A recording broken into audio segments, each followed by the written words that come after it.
Ibu Bapak hadirin, kita akan masuk ke dalam sesi diskusi.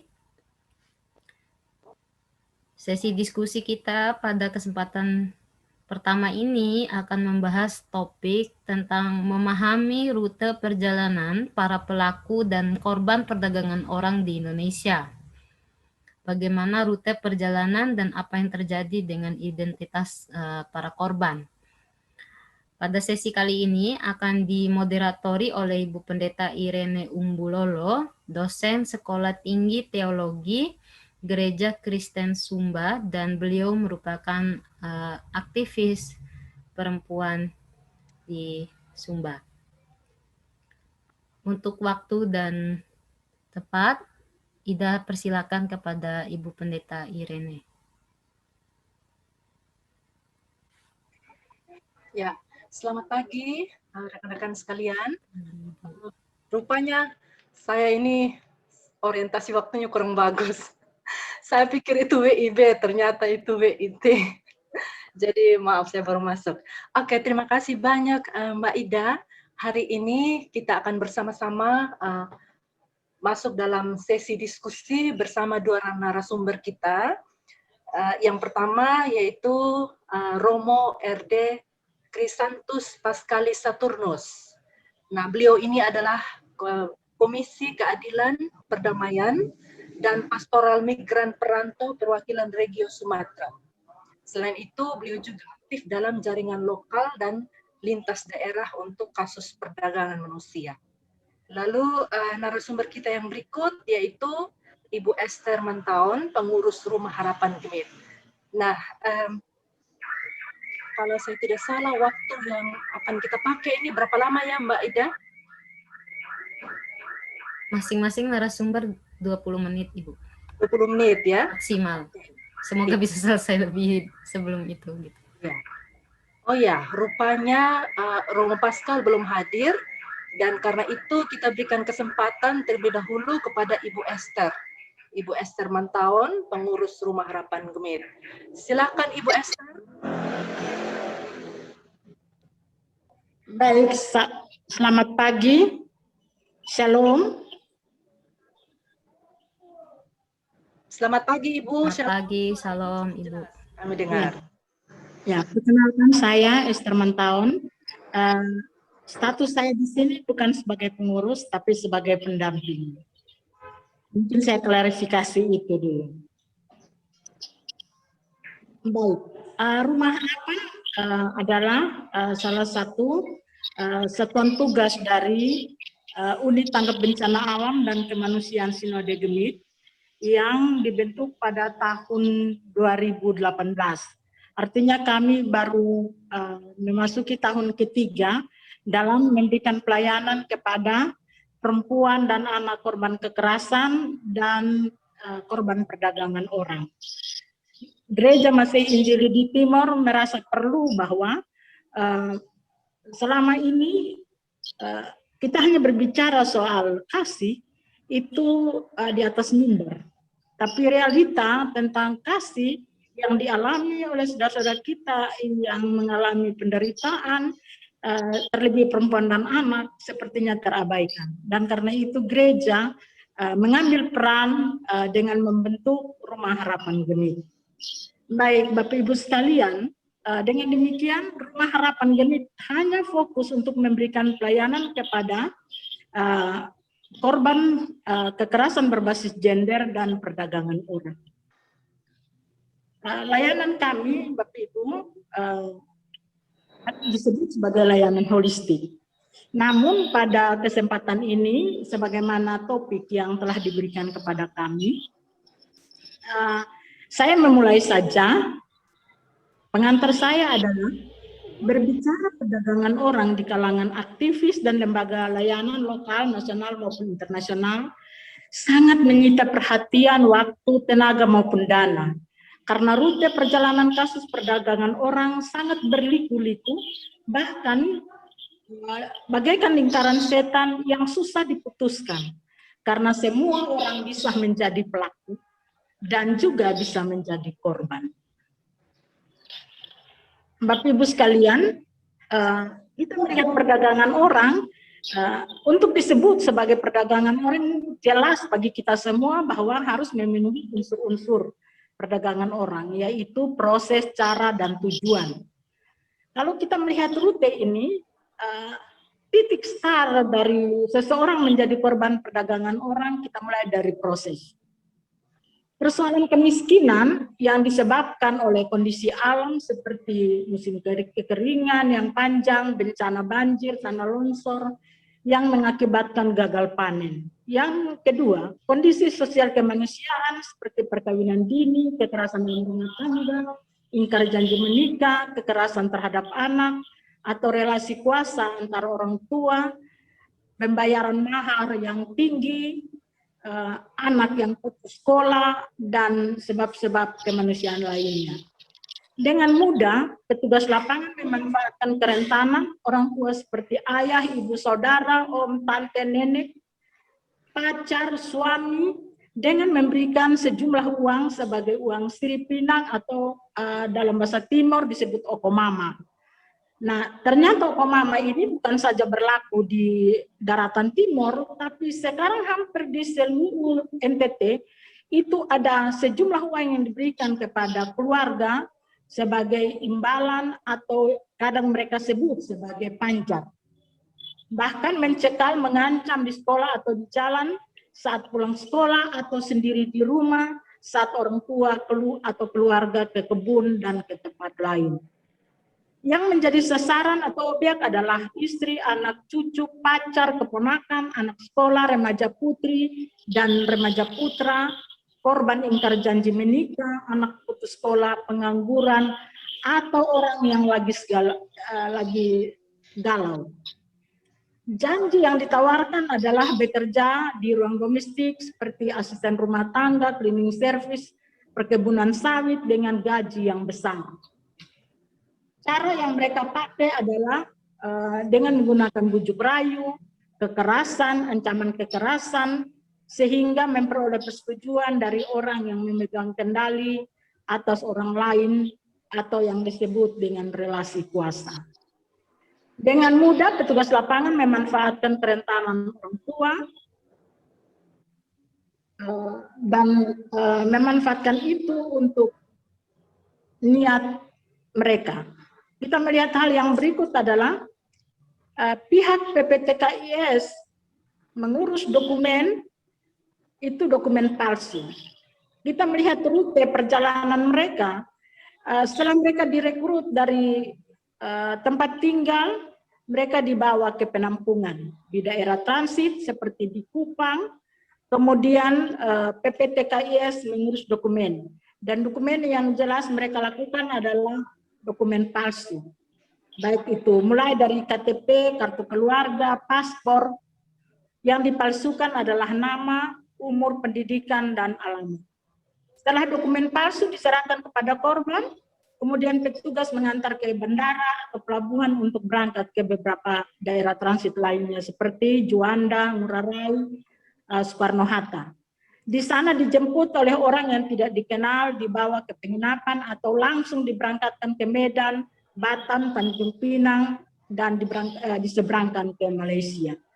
Bapak Ibu sekalian, ini kami dapat rute ini dari para penyintas yang kami dampingi selama 3 tahun.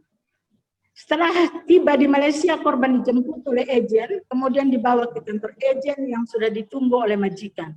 Semua dokumen korban diserahkan kepada majikan atau tetap berada di tangan ejen. Korban dibawa ke rumah majikan untuk bekerja. Selama bekerja, korban mengalami kekerasan fisik, psikis, seksual, diskriminasi, bahkan gaji tidak dibayarkan. Karena bekerja tidak sesuai dengan kemauan majikan, komunikasi antara korban dan majikan yang buruk, korban kesulitan mendapatkan akses untuk menyelamatkan diri atau melaporkan kasus. Berbeda apabila berangkat bekerja melalui jalur prosedur. Bapak Ibu sekalian, selama mereka mengalami kekerasan, mereka sulit mendapat akses karena yang jelas bahwa di sana, di negara tujuan, mereka tidak kenal siapa-siapa, mereka juga dilarang untuk memegang handphone, mereka juga tidak tahu bagaimana cara mereka harus menyelamatkan diri. Dengan demikian, mereka terus mengalami kekerasan. Korban yang mengalami kekerasan selalu meminta pulang atau dipulangkan. Korban dibawa kembali ke agen dan gaji, kadang disertai dengan gaji. Ada yang tidak. Kemudian agen menerima gaji korban dan menyuruh korban pulang melalui jalan tikus tanpa memberi gaji. Hanya uang transport atau bekal perjalanan. Semua dokumen tidak diberikan. Pengalaman pendampingan kami, korban yang pulang itu ada yang dipulangkan dengan kursi roda, ditemani dengan surat jalan, ada pula yang pulang dengan keranda jenazah, kemudian mereka juga hilang identitas karena dipalsukan. Ada yang pulang dalam keadaan amnesia, ada yang pulang dengan membawa penyakit seperti HIV, AIDS, IMS, TB, cacat fisik, depresi, hamil tanpa pasangan, bahkan sampai di daerah transit baru dijemput oleh keluarga. Karena dokumen telah dipalsukan, saat pulang keluarga hanya bisa mengenal korban dari foto, sedangkan nama, alamat telah diganti. Bapak Ibu sekalian, ada juga yang akhirnya masih tidak di penampungan di Kupang atau di Denpasar, mereka akhirnya menyelamatkan diri. Karena apa? Karena mereka tidak memegang HP atau tidak bisa berkomunikasi dengan keluarga, sehingga mereka sadar bahwa mereka sedang ada dalam suatu rute yang non-prosedural. Karena itu mereka harus menyelamatkan diri dan bisa mendapatkan layanan untuk mereka dipulangkan ke kampung halaman. Bapak Ibu sekalian, mereka yang ada di penampungan banyak sekali yang mengalami kekerasan, dan menurut yang kami data yang kami himpun dari mereka yang kami dampingi, mereka semua yang di penampungan itu mengalami kekerasan. Dan karena itu, apa yang harus dilakukan oleh Rumah Harapan? Yang pertama adalah memberikan layanan holistik kepada korban perdagangan orang, baik mereka yang belum sampai ke negara tujuan, kemudian harus melarikan diri dari penampungan, mereka yang dipulangkan dalam keadaan amnesia, yang dalam keadaan cacat, yaitu kami memberikan layanan shelter, kemudian mengedukasi mereka untuk setelah mereka pulang, mereka tidak kembali lagi direkrut secara non-prosedural. Kami juga melakukan upaya pencegahan dalam bentuk sosialisasi KDRT, Undang-Undang Perlindungan Anak, TPPO, dan migrasi aman. Kami juga mendampingi keluarga dalam menjemput jenazah pekerja migran yang dipulangkan atau yang disebut dengan layanan kargo. Di situ kami bisa mengetahui anatomi dari PMI yang dipulangkan dalam keadaan jenazah, sehingga itu menjadi bahan kami memberikan informasi kepada masyarakat agar mereka diberangkatkan tidak prosedural. Yang berikut adalah membangun sistem pencegahan dan penanganan kekerasan terhadap perempuan dan anak di basis komunitas gereja di dua klasis, yaitu di Fatuleu Barat dan Natung Utara, dan sedang merancang program lagi untuk di Kupang Barat dan Amarasi Barat, karena wilayah-wilayah itu masuk dalam wilayah hotspot perdagangan orang. Bapak Ibu sekalian, saya menceritakan ini sesuai atau secara singkat sesuai dengan apa yang kami dapatkan selama kami mendampingi korban.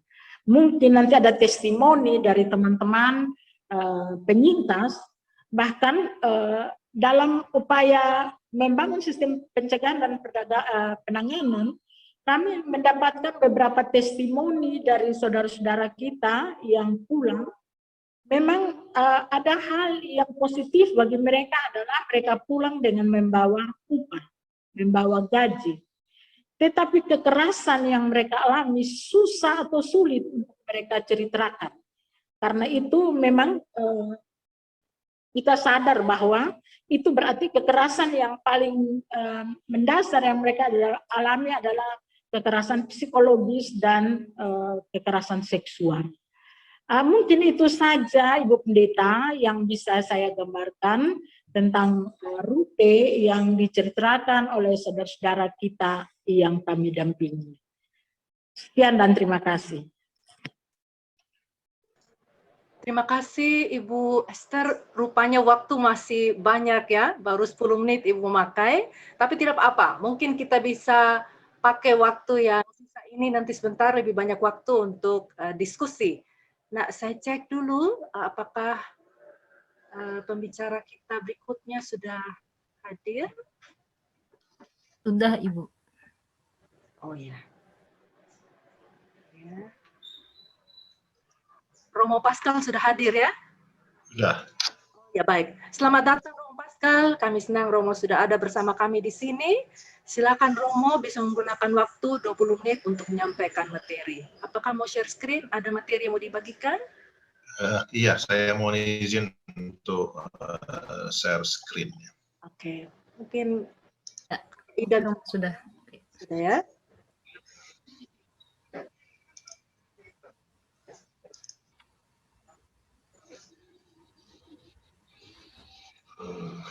Ya, sudah kelihatan. Romo Pascal. Kelihatan. Iya. Baik, Bapak, Ibu yang saya hormati, para pendeta, suster, juga para romo juga saya lihat, ada Pak Ustadz atau Pak Haji, para aktivis, para pemerhati, para penggiat, semua kita yang berkumpul pagi ini di kesempatan yang berbahagia ini. Sekali lagi saya berterima kasih pada kesempatan ini kepada semua panitia yang luar biasa menurut saya sudah menginisiasi kegiatan ini sehingga kita terus berkobar-kobar. Hari ini kalau dalam gereja Katolik itu peringatan Santo Petrus dan Paulus, sehingga dengan semangat Petrus dan Paulus kita tetap menaburkan kebaikan di tengah situasi yang saya kira tidak gampang, yang tidak mudah ini. Saya seperti kemarin minggu lalu juga mungkin beberapa mengikuti seminar kita juga yang di tingkat nasional. Saya akan berbicara, memberikan gambaran kepada kita terkait situasi mungkin rute ya, rute perjalanan pelaku atau korban tindak pidana perdagangan orang. Tadi saya kira Ibu sudah menggambarkan itu dengan menurut saya cukup baik, cukup jelas, juga situasi mulai dari saat berangkat sampai mereka kemudian dieksploitasi, bahkan kembali lagi ke tempat kampung halaman.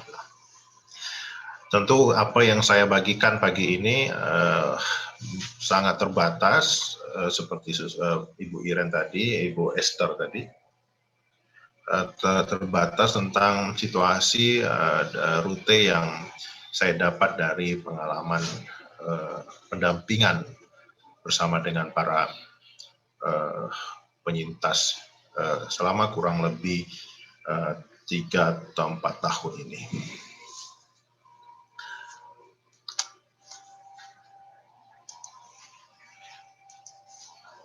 Ya, kita tahu ini tadi sudah disampaikan juga saya kira oleh Ibu Esther ya, bahwa kalau kita bicara tentang TPPO berarti kita mengandaikan adanya suatu perpindahan dari satu daerah ke daerah lain atau dari satu tempat ke tempat lain, entah dalam negeri maupun entah dia ke luar negeri. entah di antar kota atau antar provinsi. Semalam saya dengar juga ada satu pendeta, saya lupa namanya, berbicara juga bahwa mereka tidak pergi jauh-jauh, pergi dari timur ke Flores misalnya, atau daerah sekitar NTT, atau juga mungkin hanya sekitar antar kota dan sebagainya. Itu juga kalau mereka berpindah dan kemudian mereka mengalami eksploitasi, mereka bisa juga masuk dalam tindak pidana perdagangan orang. Artinya memang tidak melulu mereka yang berangkat ke luar negeri baru mereka menjadi korban tidak pidana perdagangan orang, tetapi ketika mereka melakukan satu perpindahan dari satu daerah ke daerah lain dan mereka tereksploitasi tentu dengan unsur-unsur yang biasa kita menanganinya, mereka bisa menjadi korban tidak pidana perdagangan orang. Mengapa demikian? Karena di Batam sendiri sebenarnya bukan hanya menjadi kota transit, tetapi juga menjadi kota tujuan. Banyak korban, nanti saya jelaskan di bawah, ada juga data kami tahun 2020 yang berbicara tentang korban tidak pidana perdagangan orang dan juga korban pekerja migran undocumented yang bermasalah. Ya. Itu banyak terjadi di kota Batam. Di Batam saja banyak, di luar pun luar biasa banyaknya. Nah, kita tahu juga karena situasi krisis saat ini ya, terutama lagi diperparah dengan pandemi, itu memicu orang untuk melakukan migrasi dengan berbagai sebab. Lapangan pekerjaan yang sulit, kemudian lagi tingkat pendidikan tadi yang dan ekonomi yang terpuruk yang tadi digambarkan oleh Ibu Esther ya, dan kemudian orang akhirnya terpuruk dan masuk dalam arus perdagangan orang.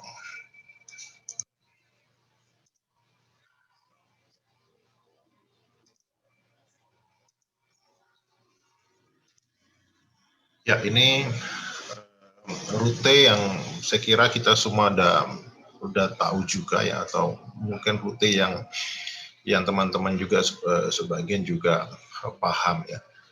Ini rute yang sekali lagi hanya saya dapat berdasarkan pendampingan korban. Ya. Kita lihat pertama rute yang pertama itu adalah korban atau mereka yang berasal dari Nusa Tenggara Timur. Tadi Ibu Esther sudah menceritakan bagaimana proses mereka keluar dari kampung dan sebagainya. Nah, tapi saya mau membicarakan sedikit tentang gambaran umum saja. Mereka yang berangkat dari Nusa Tenggara Timur atau mereka yang berangkat dari Nusa Tenggara Barat itu biasanya umumnya mereka lewat Surabaya. Dari Surabaya mereka ke Batam atau Kepri ya, karena kalau Bapak Ibu bilang Batam, sebenarnya pintu masuk ke Malaysia itu tidak hanya Batam, ada Kepri sebenarnya berdekatan, ada 3 tempat, ada Tanjung Pinang, ada Pulau Bintan, ataupun ada Tanjung Balai Karimun. Jadi bisa 3 tempat ini mereka berputar-putar saja di mana yang paling aman untuk masuk. Kalau bicara tentang yang undocumented ya, kalau bicara yang berdokumen, walaupun identitas palsu bisa katakanlah seperti itu, mereka biasanya umumnya lewat Batam. Kebanyakan orang NTT ya terutama, mereka memang jalurnya gampang ditebak. Artinya dari NTT, Surabaya, dan Batam. Lalu juga mereka yang jalur kedua ada mereka yang dari Jawa. Mereka dari Jawa, mereka ke Medan, ya. Itu bisa saja mereka masuk di situ, ada namanya Pelabuhan Tanjung Balai Asahan, dan mereka bisa ke Kuala Lumpur sini. Atau kalau mereka naik pesawat, mereka bisa naik dari Kuala Namu. Ada pesawat yang langsung menerbangkan mereka ke Kuala Lumpur.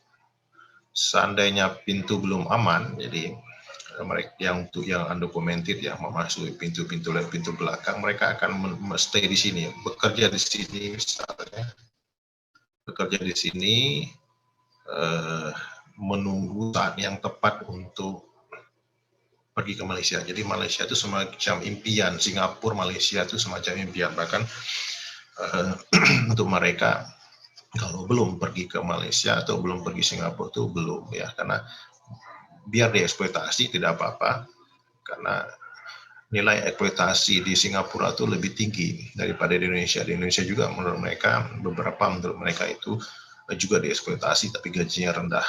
Lebih baik dieksploitasi di negara orang lain tapi dihargai, katanya menurut mereka seperti itu, dengan gaji yang lebih tinggi.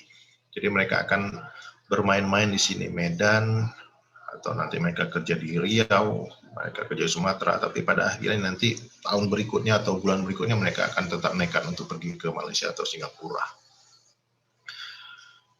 Jalur yang ketiga, para saudara-saudari kita yang dari NTT, NTB, atau juga Jawa itu tetap juga lewat Surabaya, tetapi ada juga yang lewat Jakarta. Nah, mereka ke Batam, tetapi kalau situasi tidak aman, mereka bisa lari ke Dumai. Dumai ini Riau, ya. Mereka lari ke Dumai, dan dari Dumai mereka akan masuk ke Malaka. Ya, masuk ke Malaka. Nah, jalur yang berikutnya adalah yang terjadi kurang lebih tahun lalu, itu banyak terjadi tahun lalu, itu dari Jawa, dari Lampung, atau dari orang Batam sendiri. Jadi banyak PHK di Batam yang membuat mereka kemudian memutuskan untuk pergi ke Singapura. Jadi waktu bulan Juni tahun 2020 lalu, ketika pintu Singapura dibuka, dan Timur Tengah, saya kira waktu itu dibuka, ini banyak sekali orang-orang yang kemudian memutuskan untuk pergi. Untuk pergi ke Singapura, ke Malaysia, bahkan ke Timur Tengah. Nah, yang terjadi berikutnya pada tahun ini adalah mereka tidak berangkat lagi di Batam. Jadi yang sudah datang ini orang-orang dari luar Batam, mereka sekarang menumpuk di Batam karena Singapura lagi lockdown dan sangat sulit sekali masuk ke Singapura melalui Batam sekarang karena Malaysia lockdown dan Singapura masih buka. Tetapi sangat selektif polisi, karena polisi di sini sudah cukup kooperatif bersama dengan kita untuk menseleksi mereka yang berangkat sehingga tidak bisa mereka berangkat tanpa persyaratan yang resmi. Tetapi apa yang terjadi, mereka balik lagi dari Batam, mereka balik lagi ke Jakarta atau balik ke Surabaya. Dari sini sekarang mereka berangkat. Dari Surabaya, Batam, mereka berangkat ke Singapura atau Malaysia. Nah, situasi ini, Bapak Ibu, ya, rute ini sekali lagi bukan rute baku ya, walaupun lazim atau umum, tetapi bukan rute baku. Bisa saja mereka ke Kalimantan, bisa saja mereka ke daerah-daerah lain ya. Semua daerah bisa menjadi daerah transit, semua daerah bisa menjadi daerah tujuan. Bisa berubah-ubah tergantung bagaimana saya kira mereka merasa aman untuk melakukan memuluskan para korban itu untuk bisa mereka antar ke tempat tujuan. Tetapi juga yang namanya perdagangan orang menurut saya itu tidak ada tempat tujuan yang baku ya, karena tidak seperti narkoba. Narkoba itu kalau kejahatan yang mirip-mirip dengan perdagangan orang, kalau narkoba itu sekali pakai dia langsung habis. Kalau korban perdagangan orang ini dia bisa disetel lagi. Jadi katakanlah dia tujuan pertama Timur Tengah bisa berubah lagi balik lagi ke Malaysia, bisa berubah lagi balik ke Indonesia lagi, bisa berubah ke daerah-daerah lain. Jadi sangat fleksibel, sangat susah sebenarnya untuk ditebak karena mafia ini bekerja dengan sangat luar biasa karena mereka membaca juga situasi dan paham tentang keamanan mereka. Nah, perlu saya sampaikan juga yang mungkin juga baik kalau kemudian kita buka jaringan kalau ketika bicara tentang bagaimana mencegah ya. Pintu masuk terutama untuk dan pintu keluar untuk Indonesia bagian barat itu jika di Kepri itu ada di Batam, di Bintan, Tanjung Balai Karimun, sementara di Sumatera Utara itu ada di Medan, Tanjung Balai Asan, atau di Riau itu ada Dumai dan Bengkalis. Kalau mungkin kita bisa berkolaborasi, maka kota-kota ini saya kira kita perlu membangun jaringan di sini. Nah, saya kira rute yang tadi saya ceritakan itu bisa kita simpulkan dalam 3 tempat para korban. Yang pertama, tempat asal tadi sudah diceritakan saya kira oleh Ibu Esther, juga tempat transit. Sekali lagi, tempat transit ini bisa di mana saja, ya, bisa di mana saja dan bisa berubah-ubah. Dan kemudian tempat tujuan. Nah, tujuan juga bukan tujuan yang apa ya, yang kekal atau tujuan yang inilah tujuan sebenarnya, tidak, bisa juga berubah-ubah. Jadi tidak ada yang tetap untuk korban perdagangan orang, tidak ada yang pasti. Mereka bisa bergerak dengan sangat cepat, tergantung dari situasi dan kemungkinan mana yang bisa dilakukan oleh para mafia untuk mengeksploitasi mereka. Tetapi ini menurut saya penting kalau kemudian kita hendak mengadvokasi para korban, ya, di tempat asal kita harus memperkuat jaringan, di tempat transit kita juga harus memperkuat jaringan, dan juga di tempat tujuan. Ketiga tempat ini menurut saya, lokus tempat ini saya kira bisa menjadi tempat di mana kita bisa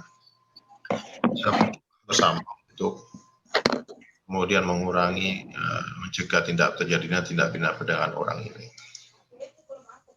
Ya, tadi saya kira Ibu Esther sudah menjelaskan jalan panjang penuh jebakan, ada janji mulu, pekerjaan mudah gaji tinggi hidup terjamin, sudah sangat sering, ya, kita sudah sangat tahu juga. Ada juga berbungkus rohani, ya, dipanggil dan diutus Tuhan. Nanti saya ceritakan ini satu korban dari PT Tugas Mulia, baru saja terjadi 3-4 hari yang lalu, bekerja 3 tahun di Batam, bekerja di Batam 3 tahun oleh pelaku lama juga, orang-orang lama. Jadi ini mengulang-ulang lagi, ya, semalam RC ngomong, saya bilang hanya mengulang-ulang lagi, dan pada akhirnya korban itu berasal dari Nusa Tenggara Timur juga. Pada akhirnya korban itu meninggal dunia, ya, karena ditinggalkan saja di rumah sakit. Menyedihkan sebenarnya. Nah, tadi saya katakan rute ini tidak terduga, banyak pintu masuk dan pintu keluar. Jalan misterius ini ada orang lain, ya.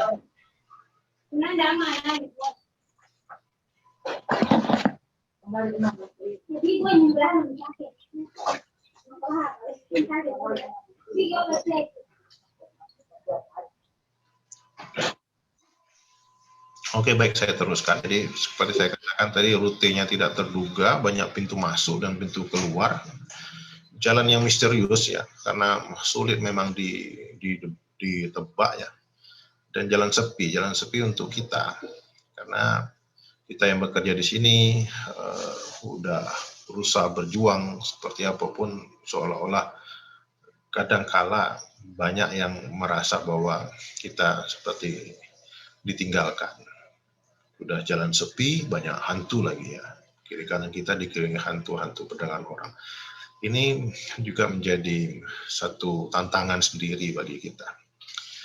Kemarin Elcid juga mengatakan agen-agen tidak saling mengenal, antara yang menghantar dengan yang memesan, dan hanya mengandalkan HP dan uang. Dan di tengah ketidakpastian ini orang mengambil risiko untuk bermigrasi. Semalam pembicara semalam sudah mengatakan juga, sudah diingatkan, sudah disadarkan juga, tetapi mereka tetap saja berangkat dan pergi. Ini jumlah kasus yang kami tangani tahun 2020, masih segar tahun lalu, ya. Yang nomor 2 saja itu, di situ tindak pidana perdagangan orang itu jumlah kasusnya ada 56 kasus. Untuk anak itu ada 9 orang anak, untuk dewasa itu ada 57 orang. Jadi dari 57 orang ini ada 20 orang berasal dari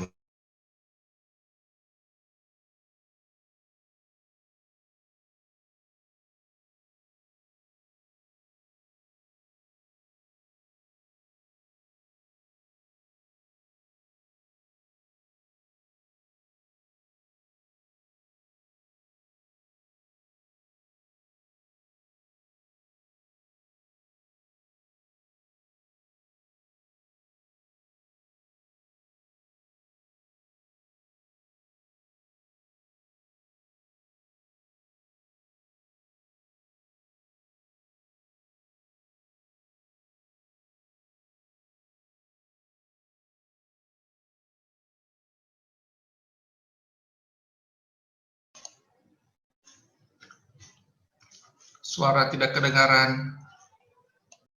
Oh, saya pikir sinyal saya yang terganggu. Ini saya baru menghubungi. Rupanya suaranya Romo Pascal Hilang, terganggu. Oh, sinyal rupanya. Romo Pascal, apakah masih bersama kami?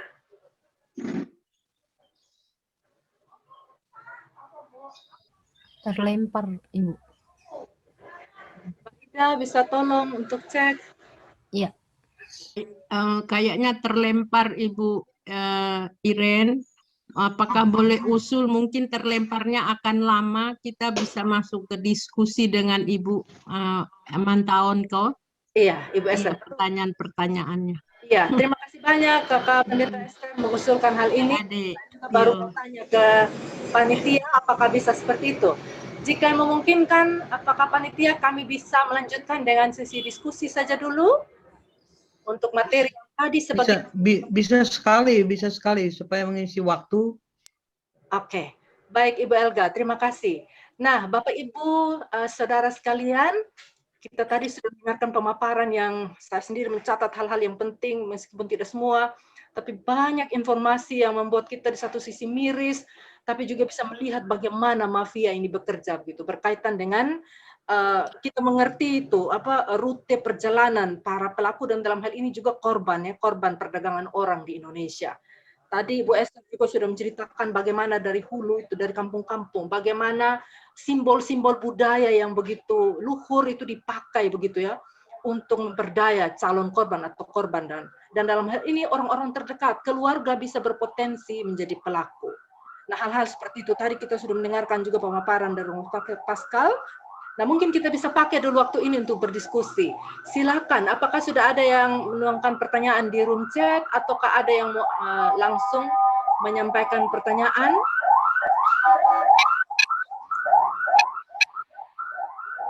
Saya lihat dulu, apakah ada yang angkat tangan? Kakak panitia bisa tolong bantu saya ya. Oh ya, ada Pak Simon ini. Saya lihat kalau saya tidak salah Pak Simon. Lalu siapa lagi yang mau memberikan tanggapan atau pertanyaan? Kita daftar dulu mungkin 3 atau 4 orang.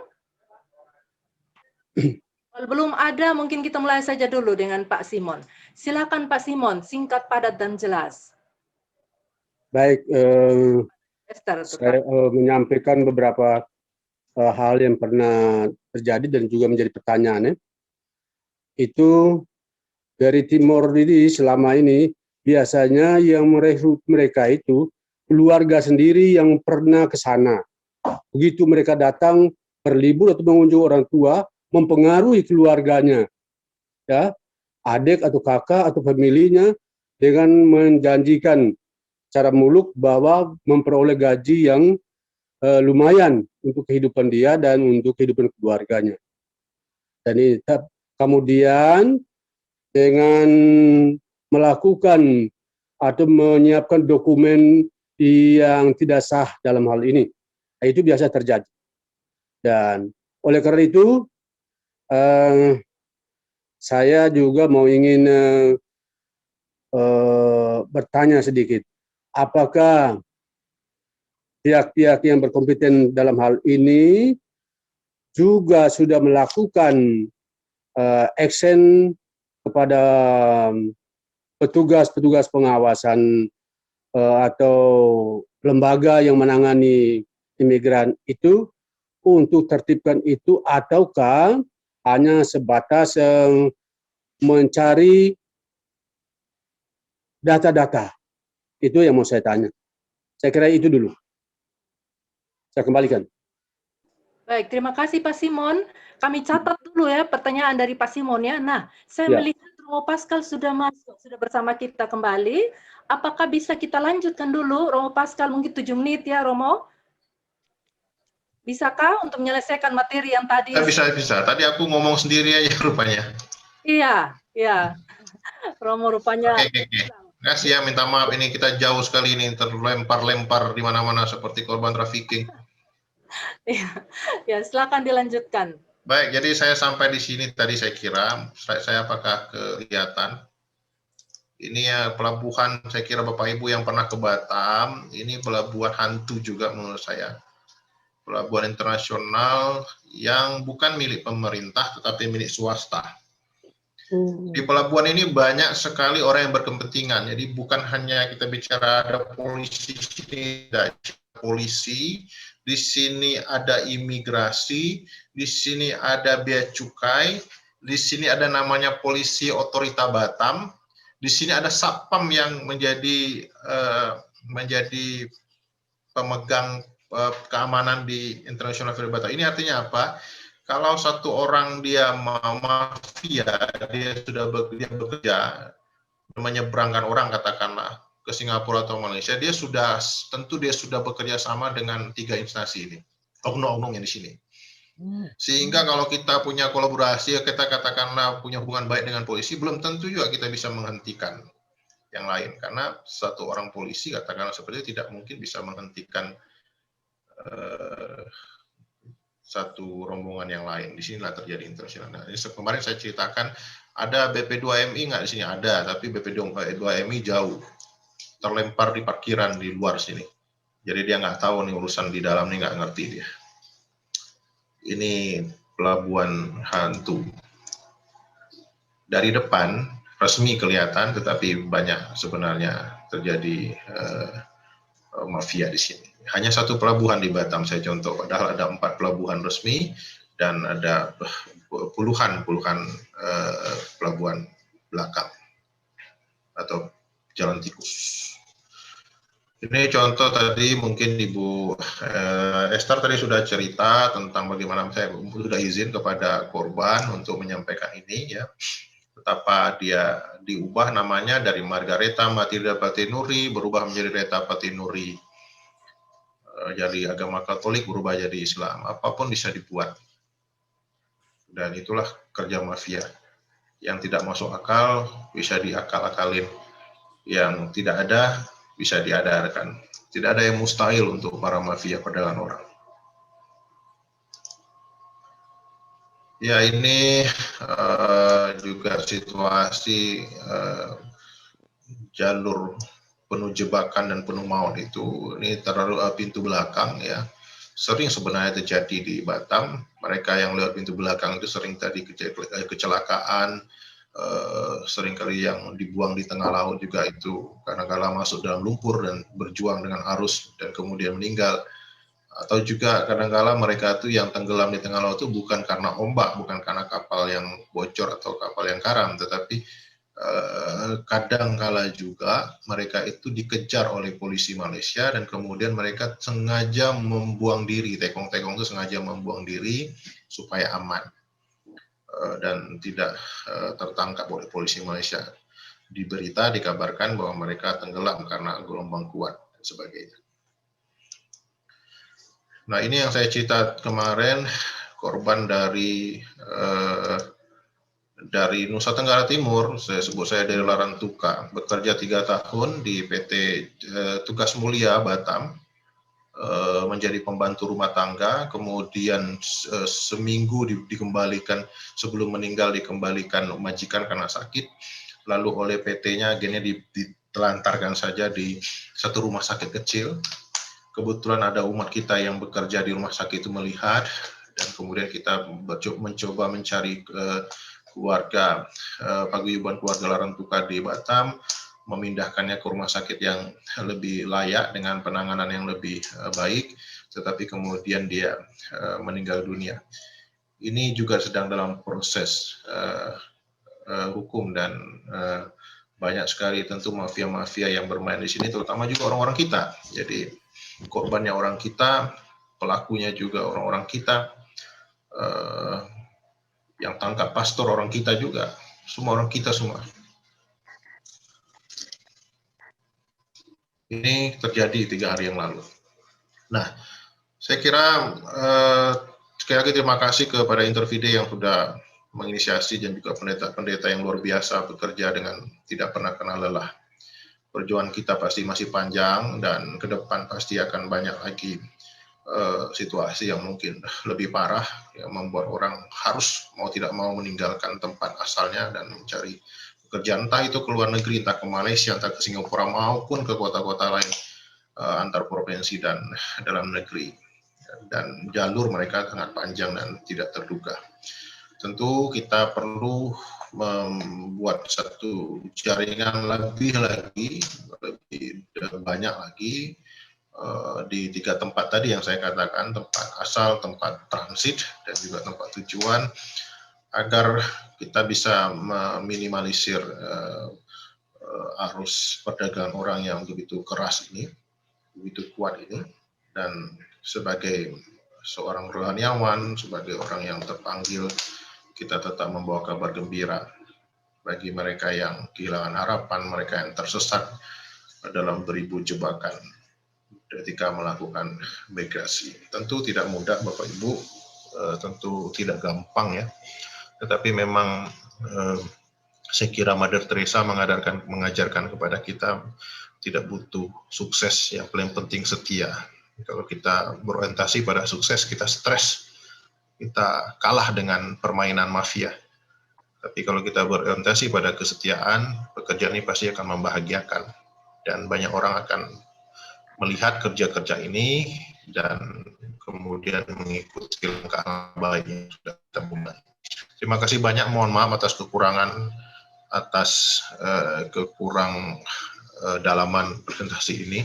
Saya kira dalam diskusi mungkin kita bisa saling berbagi, saling melengkapi, dan tentu yang kita harapkan adalah ada langkah-langkah konkret yang bisa kita kerjakan bersama untuk saudara-saudari kita yang menjadi korban. Terima kasih dan selamat pagi. Baik, terima kasih Romo Pascal. Luar biasa pemaparannya. Seperti Bu Esther juga tadi sangat dalam dan komprehensif. Pemaparan yang menolong kami untuk mengerti apa yang sesungguhnya terjadi dengan saudari dan saudara kita yang menjadi korban, tapi juga mereka yang memberi diri dalam mafia ini. Betul luar biasa ya. Tadi saya setuju dengan katakan oleh Romo Pascal bahwa memang bekerja ini pemaparan yang juga menolong kita yang mau menjadi pendamping TPPO ini, supaya bagaimana kita sendiri menyiapkan diri kerja berjejaring, tapi juga menyiapkan diri supaya secara mental paling tidak kita kuat gitu ya untuk menghadapi mafia yang luar biasa jahat ini. Mari Bapak Ibu, tadi sudah ada ya, Pak Simon tadi sudah bertanya kepada Ibu Esther. Apakah Ibu Esther mau tanggapi dulu, baru setelah itu saya buka babak pertanyaan untuk Bapak Ibu yang lain. Kita masih punya cukup waktu Bapak Ibu. Ini baru jam 9.42 ya untuk WIT. Ada WIB 8.43. Kita masih kira-kira punya waktu 50 menit untuk berdiskusi. Mari silakan kita pakai waktu ini semaksimal mungkin, seefektif mungkin untuk belajar dari narasumber kita ini yang sudah cukup lama mendampingi, cukup lama memberi diri dalam pelayanan untuk penanganan human trafficking di Indonesia ini. Mari kita belajar dari mereka, kita timba pengalaman dan pengetahuan mereka supaya kita juga beramai-ramai bersama-sama memberi diri untuk pelayanan yang mulia ini. Saya mungkin persilakan Ibu Esther dulu, tanggapi dulu pertanyaan dari Pak Simon. Silakan Ibu. Baik, terima kasih Ibu Pendeta. Apa yang disampaikan oleh Pak Simon itu sebenarnya fakta empirik di lapangan. Waktu kami melakukan asesmen untuk bagaimana membangun sistem pencegahan dan penanganan di wilayah Malaka, di situ kami menemukan bahwa rata-rata mereka berangkat itu karena keluarga, tetangga, sahabat yang sudah lebih dahulu pergi ke Malaysia, pulang mereka mendapatkan uang banyak, bisa membangun rumah untuk keluarga, dan mengisi semua perabot rumah tangga, maka mereka juga dibujuk untuk bisa berangkat tanpa memperdulikan dokumen. Karena bagi mereka, bagaimana untuk bisa mendapatkan dokumen itu adalah hal yang lumrah. Tidak sulit bagi mereka yang sudah berangkat. Mereka tidak perlu berangkat itu prosedur atau tidak prosedur, tidak penting. Yang penting mereka bisa dapat mulus keluar dari Malaka. Lalu ada pertanyaan bagi mereka, kami ajukan ke mereka. Bagaimana dengan proses perekrutan sampai pemberangkatan yang sesuai prosedur? Karena di sini ada pemerintah setempat yang sebenarnya berkewajiban memberikan informasi kepada masyarakat untuk berangkat secara prosedur. Bagi mereka pemerintah tidak peduli dengan itu, karena bagi pemerintah yang penting warganya bisa sejahtera, bisa mendapatkan pekerjaan, pulang membawa hasil, tanpa memperdulikan prosedur itu. Jadi soal mereka pergi pulang Malaysia, Kalimantan, Batam,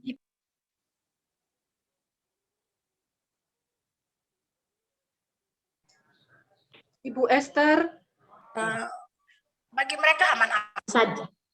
Walaupun ada yang akhirnya ditahan karena usia sudah 60-an tahun, tidak boleh bekerja, mereka ditahan dan dipulangkan. Tetapi itu 1 dari 100 yang dipulangkan. Karena itu kami berharap dengan informasi yang kami kumpulkan di lapangan, di jemaat, itu bisa menjadi data, menjadi bahan untuk kami melakukan advokasi kebijakan ke pemerintah untuk bagaimana meminimalisir,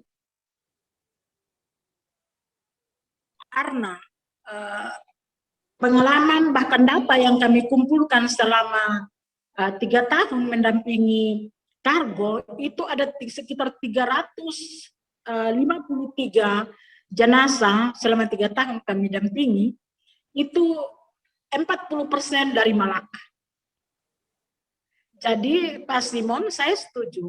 Mari kita bergandengan tangan untuk bekerja bersama-sama untuk mengurangi, meminimalisir, bahkan menghapus perdagangan orang dengan bagaimana mengadvokasi kebijakan dan setiap pemangku kepentingan khususnya pemerintah yang berkewajiban memberikan perlindungan kepada warga negaranya bisa terlibat langsung melakukan upaya-upaya pencegahan sesuai dengan undang-undang yang berlaku.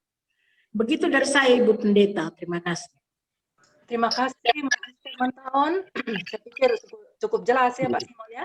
Baik, Terima kita kasih. buka pertanyaannya, babak pertanyaan berikutnya. Saya lihat ada dari Kabupaten Kupang, El Benefides sudah mengangkat tangan, juga ada Usi Pendeta Marheni Maunto dari Sulawesi, dari Manado. Lalu ada adik saya Aleta Mata. Tito Aleta ada di mana ini? Di Kupang kah atau di mana? 3 orang, masih ada lagi? Kita kasih buka 1 lagi mungkin? Masih ada? Maaf.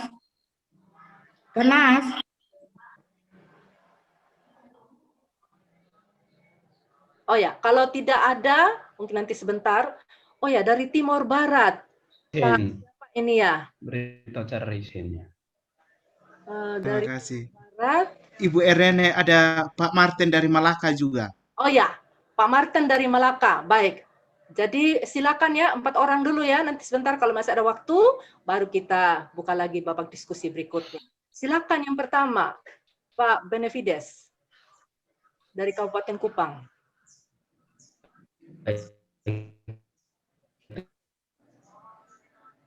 Ditujukan pada siapa?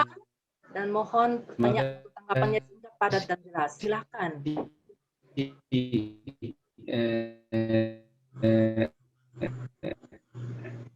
Ibu Pendeta Moderator,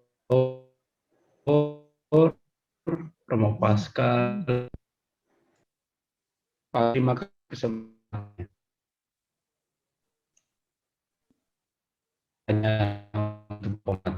Putus-putus ya. Dan juga di hari yang pergi berhasil. Ya, saya di Penfui angin kencang. Pak Benefides, suara putus-putus.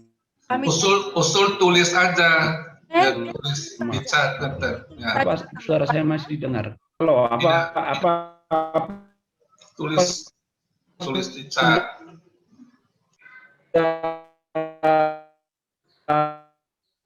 Ini lagi apa sudah halo? Ya, Pak Benefides, apakah bisa menulis saja tanggapannya karena suara Pak tidak terlalu jelas kami dengar.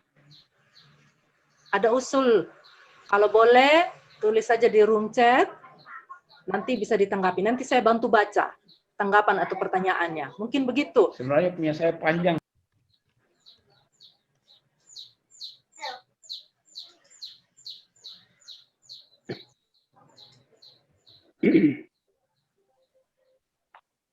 Iya, baik. Terima kasih Pak Benevides.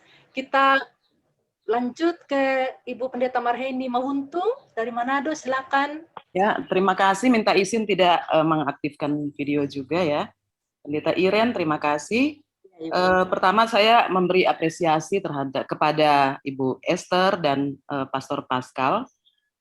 Saya juga sudah mengikuti waktu seminar nasional dan Pastor juga memberi penjelasan tentang ini.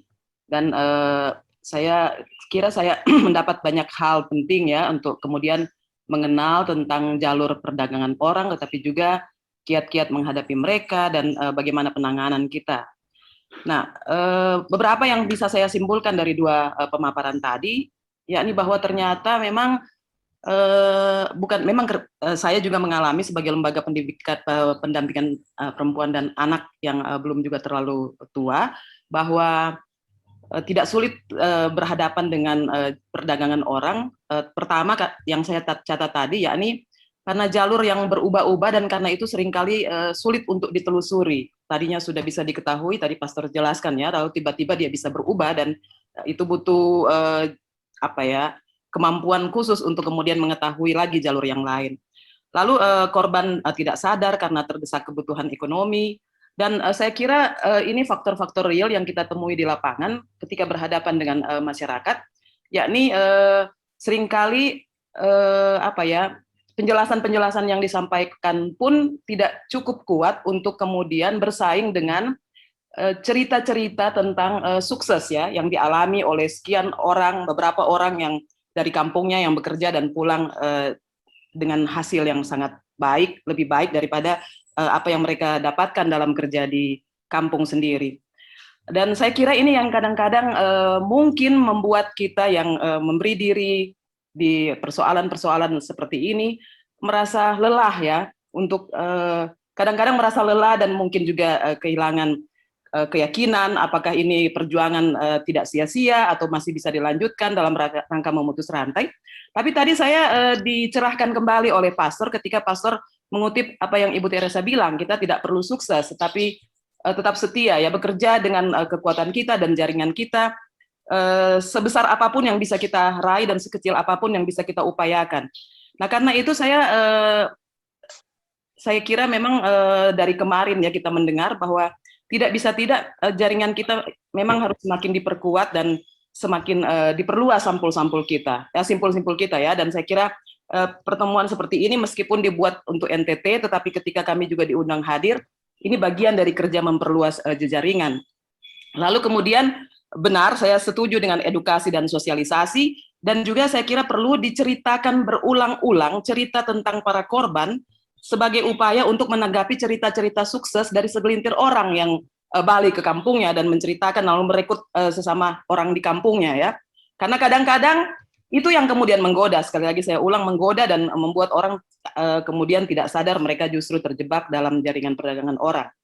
Lalu di basis umat dan masyarakat, pencegahan yang harus menyentuh itu juga saya kira kemarin salah satu narasumber mengingatkan kita bahwa pencegahan itu tidak hanya sosialisasi dan edukasi, tetapi juga bagaimana kita sebagai lembaga-lembaga keumatan bekerja sama dengan pemerintah, kemudian mendorong untuk bagaimana membantu masyarakat dalam rangka pemberdayaan ekonomi ya, misalnya kemarin dikatakan di pertanian dan sebagainya, sehingga kemudian apapun yang kita sampaikan mereka kemudian akan mengerti karena secara real ekonomi mereka diberdayakan, karena kita juga melarang mereka keluar lalu kemudian mereka agak kepayahan untuk memenuhi kebutuhan ekonomi karena tidak ada pemberdayaan ekonomi, itu juga akan sulit. Lalu sistem pendidikan, saya kira kalau hanya sekedar ada anak-anak sekolah, tetapi kemudian tujuan capaian dari pendidikan itu dan kualitas pendidikan itu tidak jelas, juga tidak akan menolong untuk perubahan masyarakat ya, di bagian pencegahan. Dan saya kira di situ peran kita sebagai lembaga-lembaga keumatan dan aktivis-aktivis kemanusiaan, karena masih untung ya di Indonesia Timur suara kita masih didengar ya, umat lebih percaya kalau kita yang bicara kepada mereka daripada yang lain. Sehingga saya kira ini menjadi kekuatan kita untuk kemudian bagaimana melakukan edukasi, penyadaran, tetapi juga menolong jemaat atau umat dan masyarakat untuk memberdayakan diri. Lalu saya kira kalau terkait dengan jejaringan yang harus kuat dan sistematis, maka perlu ada evaluasi-evaluasi yang betul-betul berkala dari seluruh jaringan dan simpul-simpul yang sudah bisa dilakukan, supaya kemudian kita secara jujur melihat di mana kekuatan dan kelemahan kita dalam rangka menghadapi sistem perdagangan orang yang sedemikian sistematis dan sedemikian kuat. Saya kira itu saja, Pendeta Irena, terima kasih. Terima kasih Pendeta Marheni, tanggapan yang luar biasa kepada dua narasumber kita ini nanti bisa diberikan tanggapan balik. Kita lanjut, Adik Aleta Mata, silakan Adik.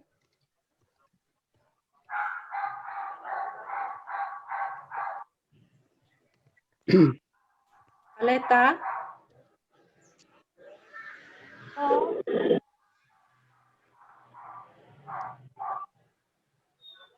Aleta, apakah bisa dengar suara saya? Bisa. Oke, silakan Adik. Halo? Ya, silakan Adik.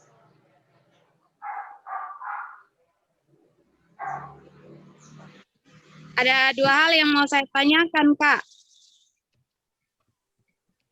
Yang pertama,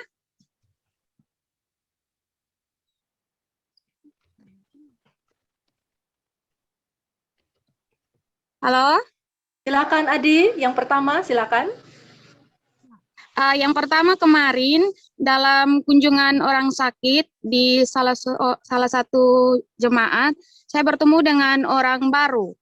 Lalu kemudian dari informasi yang saya dapat, dia melarikan diri dari kampungnya oleh karena dipaksa oleh kedua orang tuanya untuk pergi bekerja di luar negeri. Sementara dia tidak mau oleh karena dia memiliki seorang anak, sehingga agar bisa aman, dia melarikan diri ke rumah orang tua tempat calon suaminya berada. Jadi saya coba kasih saran untuk tetap di sini dulu, lalu kemudian saya berusaha untuk nanti kontak Ibu Pendeta di Lole, supaya bagaimana solusinya. Jadi saya mohon solusi untuk kasus ini karena memang beliau bukan jemaat di mana saya layani. Jadi saya masih berusaha untuk membangun komunikasi dengan Ibu Pendeta di Lole. Itu hal yang pertama. Hal yang kedua, di jemaat saya ada seorang anggota jemaat yang merantau, dia tulang punggung keluarga. Jadi segala yang dibutuhkan oleh keluarga itu selalu dia kirim, termasuk kirim uang supaya bisa bangun rumah. Tapi kenyataannya ketika dia pulang kembali, tidak ada rumah yang dibangun. Akhirnya dia depresi dan kemudian oleh orang-orang kampung dia dianggap gila. Lalu dengan bermodalkan pengalaman ketika dulu saya ada bersama-sama dengan kawan di Jepit, saya mencoba untuk mendampingi dia, melibatkan dia dalam ibadah-ibadah pemuda, memberi dia kesempatan untuk memimpin. Puji Tuhan saat ini dia sudah pulih, dia sudah bisa menanam bawang, sudah bisa bekerja, beraktivitas, dan bergereja. Pertanyaan saya adalah, apakah pola pendampingan yang saya pakai ini, apakah dengan dia sudah mulai beraktivitas dengan biasa, itu sudah efektif untuk mengatasi depresi oleh karena uang yang dia kirim ternyata tidak digunakan dengan baik. Terima kasih.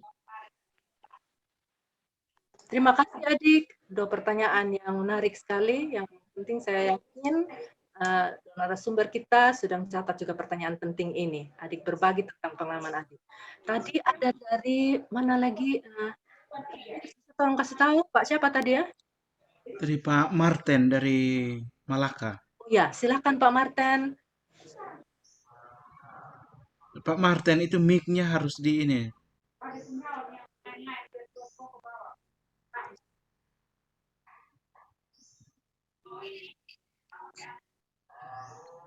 Mic-nya dihidupkan dulu, atau host itu bantu untuk invite dia. Biar Pak Martin tahu gimana caranya.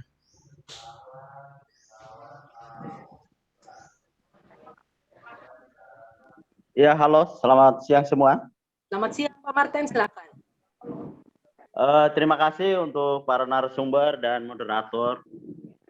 Terima kasih karena kami sudah bisa bergabung dengan seluruh jaringan yang ada. Saya Martin dari Melaka ini. Saya sangat bersyukur karena bisa mendapatkan luar biasa narasumber, terutama Ibu Pendeta Esther yang kebetulan pernah melakukan asesmen di Melaka, dan Romo Pascal dari Sumatera.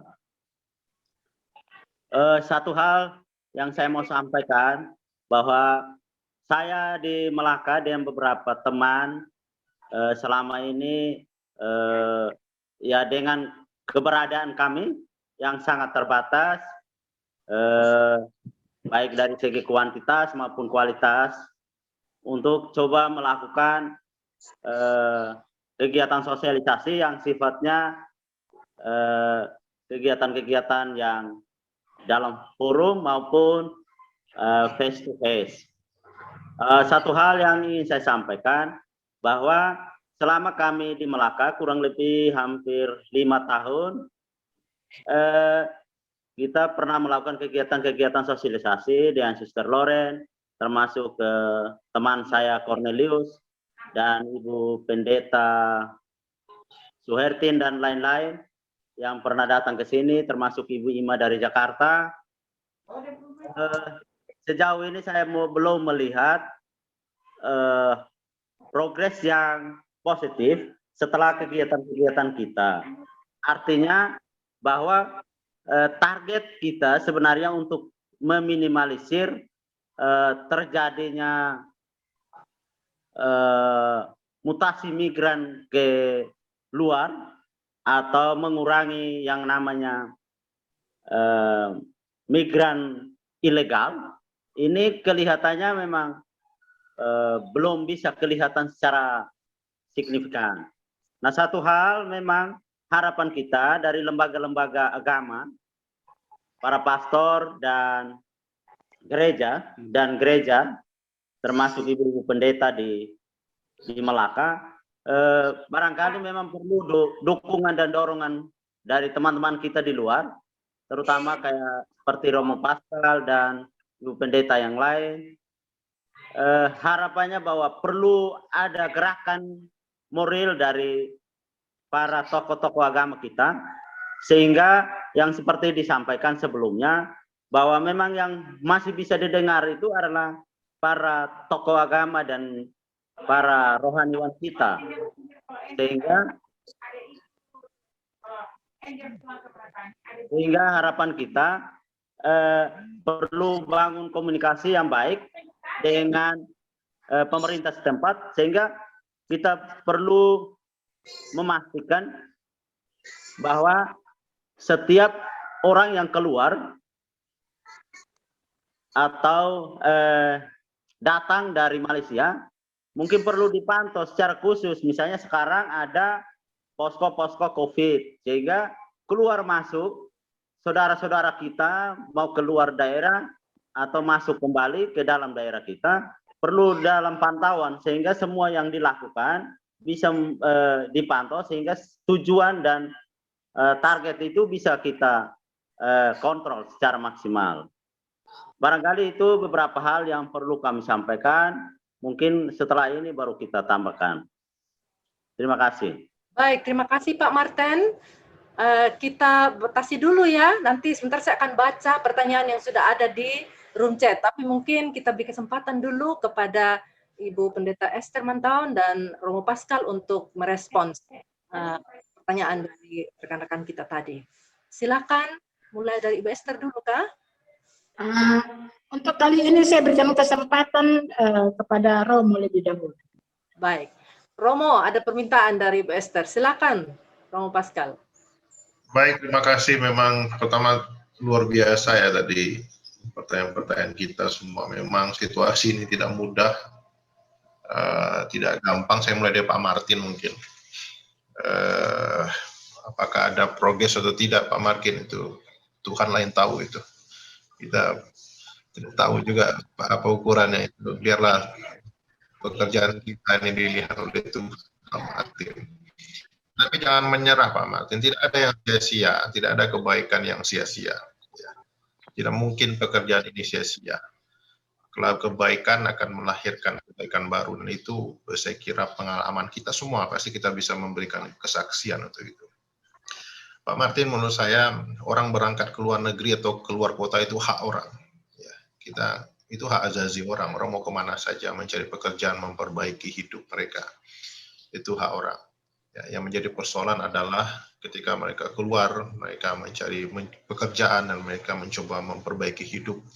Mereka ternyata masuk dalam perangkap-perangkap yang justru menjebak mereka masuk dalam satu eksploitasi yang sangat keji dan mengerikan.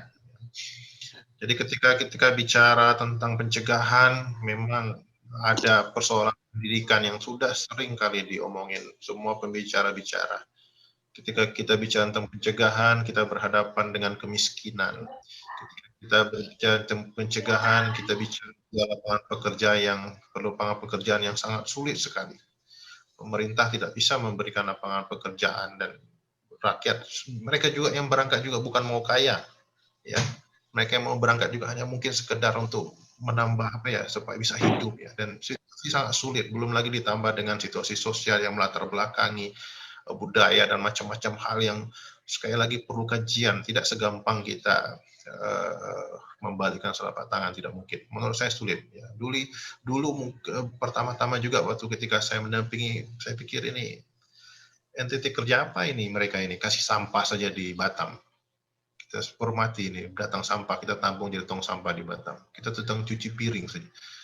Tapi memang saya tahu kemudian dalam pengalaman sharing-sharing suster, perjuangan para pendeta dan teman-teman aktivis di Nusa Tenggara Timur khususnya memang tidak gampang, ya, tidak mudah, ya.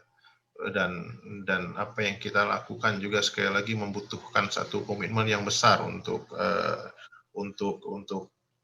tetap bertahan dalam jalan sepi yang saya katakan tadi, jalan sepi yang banyak hantu juga, dan ini butuh kekuatan iman yang luar biasa. Oleh karena itu Pak Martin,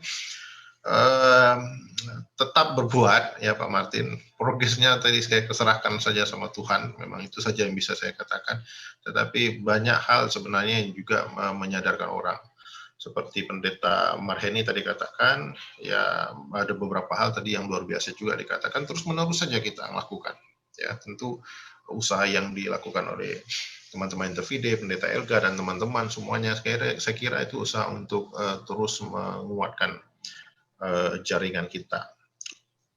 Nah, tadi Ibu Alita, saya kira, atau Pendeta Alita ya, mungkin nanti Ibu Esther bisa menceritakan karena mungkin dalam pendampingan di rumah Gemit atau apa ya, memang proses healing itu untuk kembali membuat orang itu kembali memiliki, menjadikan dia kembali sembuh seperti itu memang nggak gampang ya, tidak mudah ya. Seringkali memang kita harus jujur mengakui bahwa proses kita menangani korban itu tidak tuntas. Tidak tuntas dan butuh waktu yang lama. Tidak semudah katakan kita pulangkan dan kemudian selesai masalah. Saya jujur saja, saya adalah orang yang tidak pernah tertarik untuk memulangkan korban. Kecuali korban itu adalah korban yang benar-benar dia itu tidak ingin keluar dari kampung karena dicuri atau memang tidak ingin bekerja. Tetapi kalau mereka yang keluar dari kampung karena bekerja, saya 3 tahun ini tidak pernah mau lagi memulangin. Karena apa? Ketika kita pulangin, pernah dulu saya pulangin ke NTT. Belum, kita kalau ke NTT kan kita habis pulang kita jalan-jalan dulu. Jalan dulu makan CI segala macam. Baru seminggu kita di NTT, mereka sudah di Batam. Kita belum pulang dari NTT, mereka sudah kembali lagi di Batam. Ini juga jadi fenomena sebenarnya yang susah kita mau katakan. 3 bulan mereka di shelter sudah kita edukasi, kita beri pengajaran semua, kayak jangan terjebak lagi, kita jelaskan tentang TPPO segala macam, kita kasih tonton mereka penderitaan yang dialami para korban. Sampai di kampung halaman mereka pergi lagi. Karena memang situasi, mereka butuh pekerjaan, dan situasi rumah yang sekali lagi perlu banyak kajian yang tidak segampang kita memikirkan harusnya gini kok, gampang kali, bodoh kali gini. Justru kita masuk dalam situasi di mana kita menjadi hakim-hakim atau menjustifikasi mereka dengan perkataan-perkataan yang menyudutkan. Itu juga sekali lagi menjadi persoalan. Sekali lagi yang ingin saya katakan, ya ini kalau meminjam perkataan salah satu teman yang sering mengatakan bahwa memang perdagangan orang ini sel kanker yang sudah menyebar di segala tempat.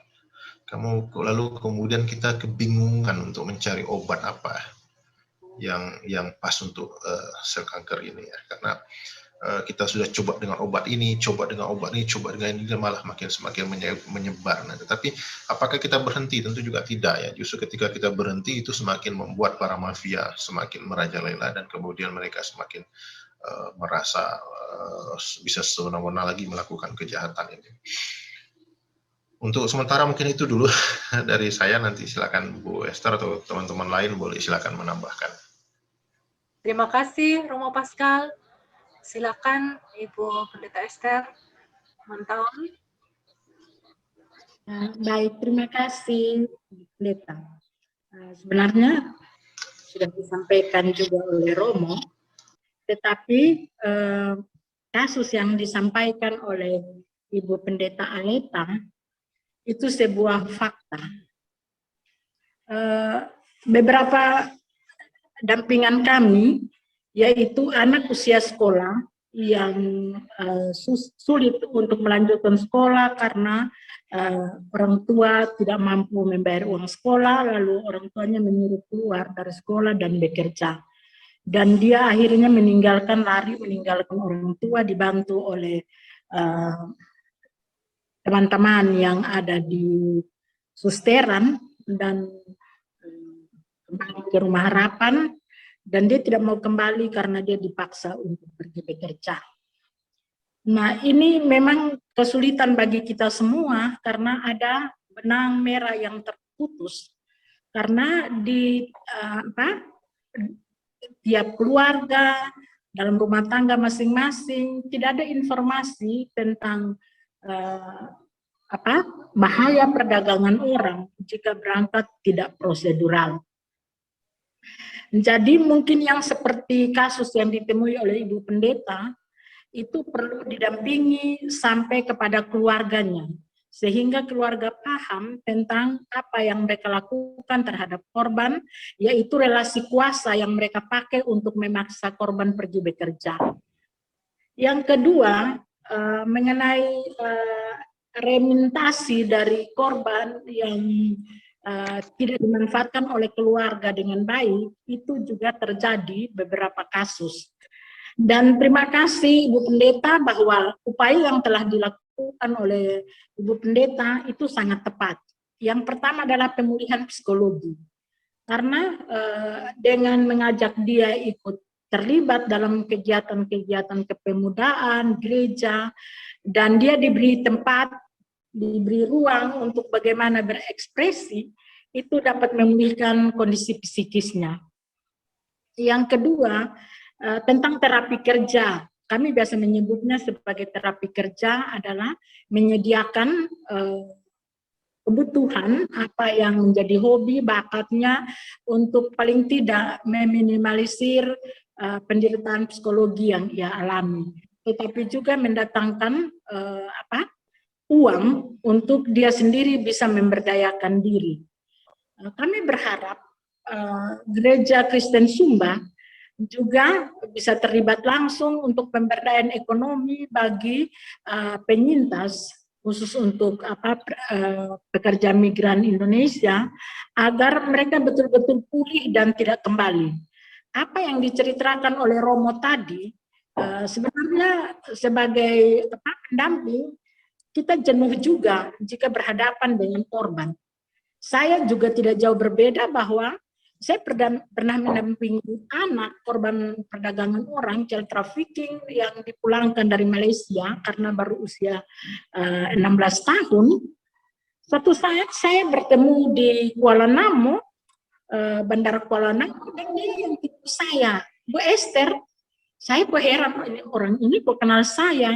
Lalu dia perkenalkan diri kalau dia itu dulu pernah kami dampingi. Aduh, sangat sakit hati. Tapi ini sebuah fakta bahwa memang desakan ekonomi keluarga dan itu relasi kuasa, mereka memanfaatkan kekuasaan untuk menjadikan anggota keluarga sebagai komoditi untuk bekerja memenuhi kebutuhan keluarga di kampung. Jadi yang jelas bahwa kita mengerjakan sendiri itu sesuatu yang mustahil. Tapi jika kita berjejaring bersama-sama bagaimana menangani, bersama-sama melakukan upaya pencegahan agar mereka pergi bekerja sesuai dengan prosedur, sehingga mereka tidak mengalami berbagai persoalan kekerasan di negara tujuan. Karena itu kami sosialisasi yang kami lakukan bukan saja bahaya perdagangan orang, tetapi safe migran dengan alasan agar masyarakat paham sehingga mereka pergi bekerja sebagai hak mereka sesuai dengan perundang-undangan, tetapi mereka juga bisa menjamin keselamatan, mereka juga menjamin hak-hak mereka bisa dapatkan jika mereka pulang setelah bekerja di luar negeri. Mungkin itu saja dulu Ibu Pendeta, saya kembalikan. Baik, terima kasih Ibu Pendeta Esther Mantaon sudah memberikan tanggapan atas pertanyaan juga tanggapan dari teman-teman kita pada termin yang sudah kita lewati. Nah, saya baca dulu ya, ada beberapa pertanyaan di room chat ini yang juga penting sekali untuk kita diskusikan bersama-sama. Kalau yang tanggapan saja saya tidak baca ya, tapi ada pertanyaan ini. Dari Pendeta Surening Simila dari STT GKS. Terima kasih untuk kedua narasumber atas pemaparan materi yang sangat mencerahkan. Pertanyaan saya, apakah negara ikut membantu dalam kerja pendampingan kasus-kasus TPPO, terutama dalam menelusuri kerja mafia? Ataukah selama ini lembaga pendamping TPPO lebih banyak bekerja sendiri? Lalu dari San kepada Ibu Esther, dalam menangani korban di lapangan, adakah kerjasama atau bahkan hambatan dari oknum aparat keamanan dan aparat pemerintah? Masih ada hubungan juga dengan pertanyaan sebelumnya.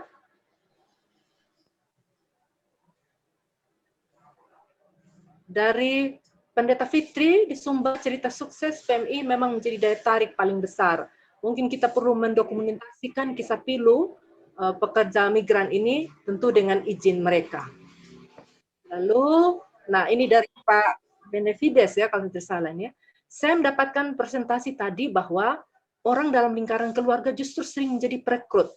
Saya juga menemukan fenomena ini di Timor. Saya akui kejahatan trafficking bukan hanya masalah ekonomi atau moralitas. Pertanyaan saya, fenomena seperti ini menyingkapkan apa? Apakah pihak keluarga yang merekrut memang ingin mencelakakan anggota keluarganya sendiri, atau memang anggota keluarga sendiri lebih tahu kebutuhan dan jalan menuju kesuksesan daripada kita para pegiat sosial? Lalu pertanyaan kedua, bila seorang direkrut secara tidak legal, tetapi atau mendapatkan majikan yang baik di luar negeri dan keluarganya ikut terbantu dengan biaya kerjanya, apakah dia juga termasuk korban human trafficking? Pertanyaan yang ketiga, penanganan hukum adalah salah satu pendekatan yang baik untuk melawan human trafficking, apalagi kita berada di negara hukum. Pertanyaan saya, sejauh mana pendekatan hukum efektif? Nah, ini ada 3 pertanyaan. Lalu saya lanjut dari Kabupaten Alor, Pak Ahmad Hayat Herianto, berkenaan dengan perdagangan manusia, khususnya korban baik yang di NTT maupun di seluruh Indonesia. Pertama-tama kami sangat prihatin sekali dengan kejadian ini yang terus berulang-ulang. Keinginan saya, bisa tidak kita mendengarkan pengalaman dari para korban agar masyarakat bisa tahu dan lebih hati-hati untuk mempertimbangkan diri ketika mendapatkan tawaran menjadi tenaga kerja di luar negeri. Kedua, tadi saya lihat yang ditampilkan oleh pastor mengenai korban ada yang diubah. Ya, pertanyaan saya, apakah korban sebelum berangkat sudah tahu bahwa identitasnya telah diubah? Ini bisa menjadi pelajaran buat kita semua jika kita berangkat secara ilegal dan identitas kita diubah maka kemungkinan besar ini akan membawa dampak buruk bagi kita daripada keuntungan.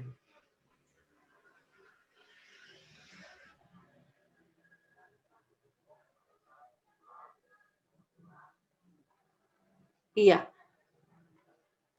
Baik. Ini ada lagi satu dari Ferdi Daud dari Manggarai. Sebelumnya saya mengapresiasi pada kedua materi yang telah memaparkan materinya dengan begitu baik. Satu hal yang perlu saya sampaikan bahwa tindakan pelaku human trafficking ini perlu ditanggapi serius oleh kita semua, baik itu dari kalangan pemerintah maupun kalangan masyarakat atau instansi yang berkaitan. Saya sedikit menanggapi apa yang disampaikan oleh Romo tadi bahwa rute perjalanan untuk para pekerja ke luar negeri melalui berbagai jalur sudah ada di Indonesia. Dalam hal ini saya lebih bertanya untuk salah satu pelabuhan swasta di Batam, bahwa ada pembiaran untuk mafia di dalamnya sebagai akses untuk human trafficking ini. Pertanyaan, apakah pemerintah tidak bisa mengambil tindakan untuk pelabuhan yang sudah melanggar tatanan yang ada sesuai perizinan berdirinya?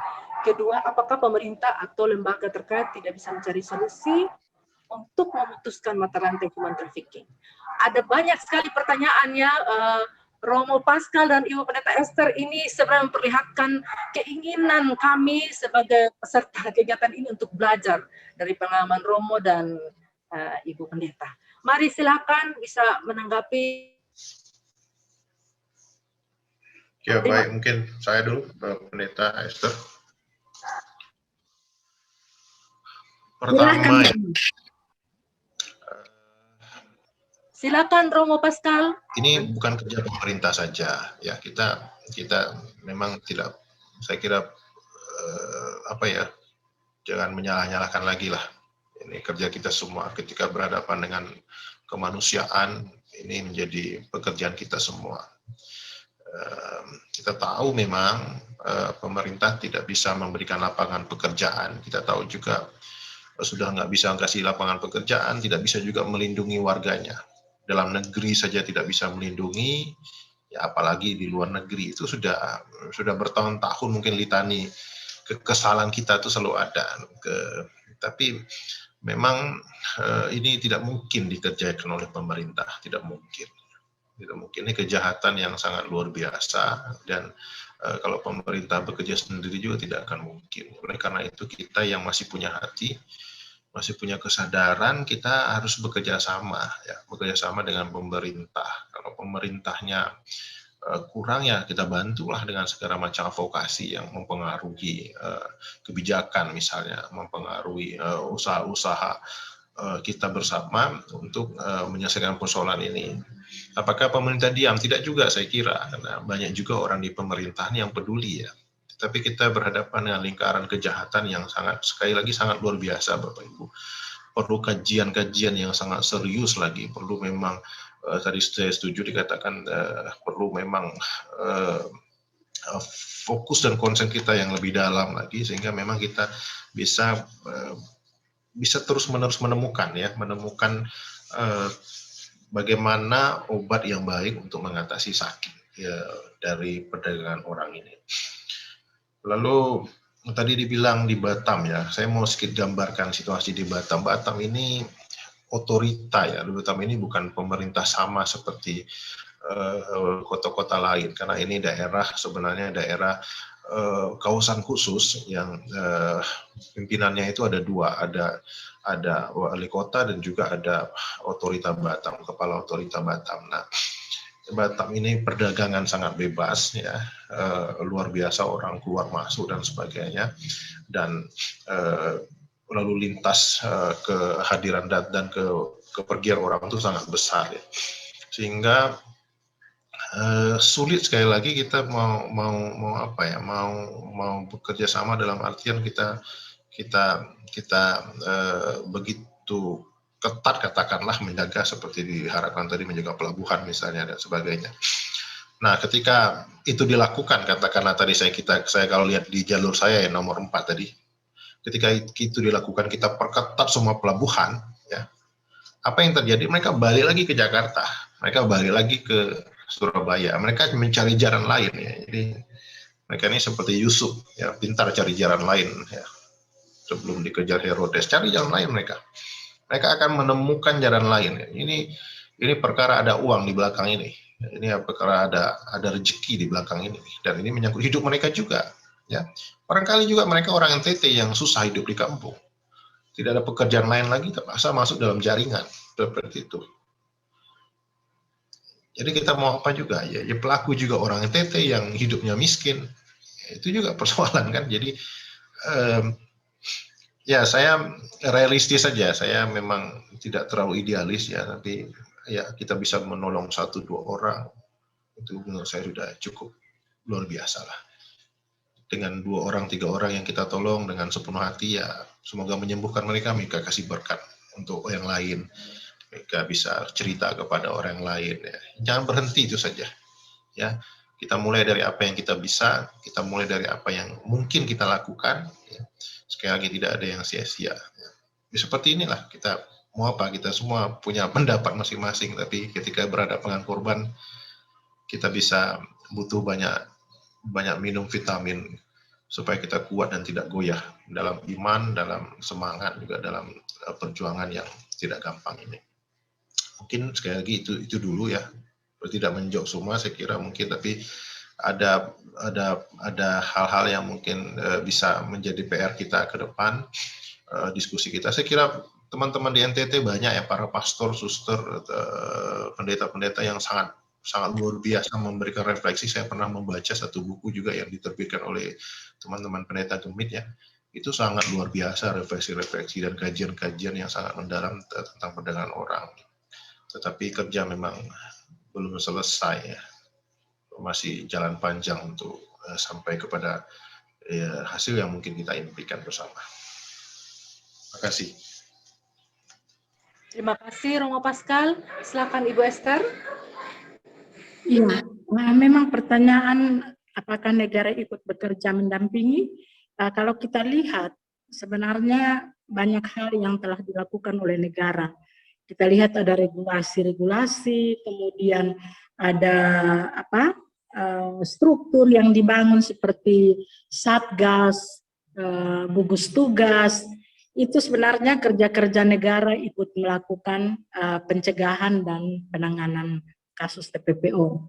Tetapi memang kembali lagi bahwa ini adalah mafia dan keuntungan besar yang didapat oleh semua pihak, baik korban maupun pelaku dan aktor intelektual di balik itu.